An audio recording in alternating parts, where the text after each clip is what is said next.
السلام عليكم ورحمة الله. مرحبا بكم من جديد في قناة أفكار أم يوسف أو إيدي أم يوسف. إذا حبيباتي، قبل ما نبدأ وصفتنا لنهار اليوم أذكركم وأذكر نفسي بالباقية الصالحات: سبحان الله والحمد لله ولا إله إلا الله والله أكبر. إذا حبيباتي، وصفتنا لنهار اليوم هي وصفة سهلة جدا، يعني توجد في 5 دقائق. مكونات الوصفة يعني كما هي موضحة في الفيديو. عندنا لهنا نحتاج إلى حبتين من الباذنجان أو الباذنجان.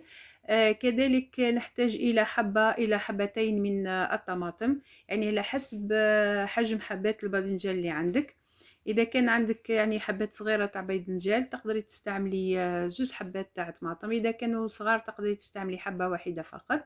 إذا حبيباتي، كما شفتوا لهنا أنا غسلت حبات تاع الباذنجان وقطعتهم إلى يعني قطع صغيرة.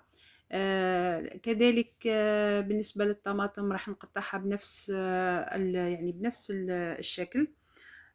إذا تبعوا معي حتى نهاية الوصفة، حتى نهاية الفيديو عفوا، باش نتعرفوا على وصفتنا لنهار اليوم. كما قلت لكم يعني هي وصفة سهلة جدا ونقدروا نستعملوها خاصة يعني لما يكون الجو حار جدا.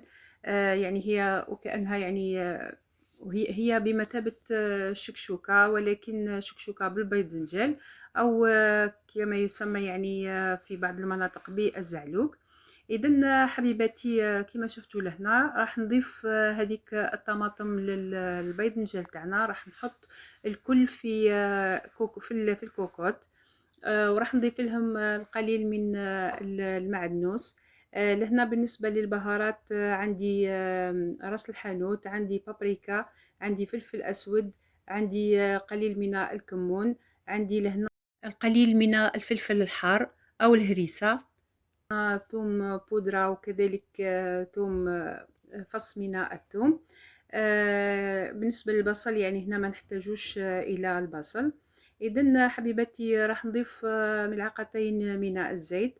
راح نحط الكوكو تاعي على نار متوسطة لمدة 4 دقائق.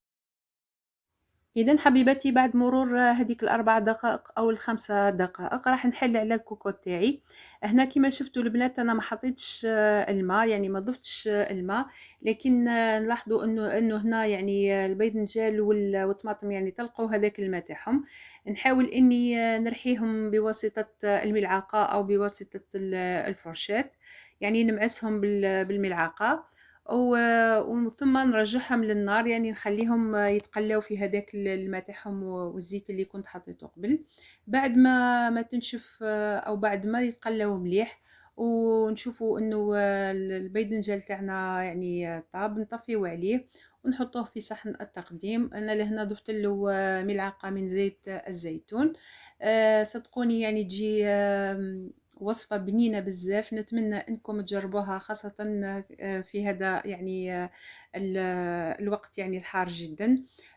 نتمنى انها عجبتكم وصفتنا لنهار اليوم. اللي مازال مشتركش في القناة نتمنى انه يشترك في القناة باش يوصلوا كل ما هو جديد.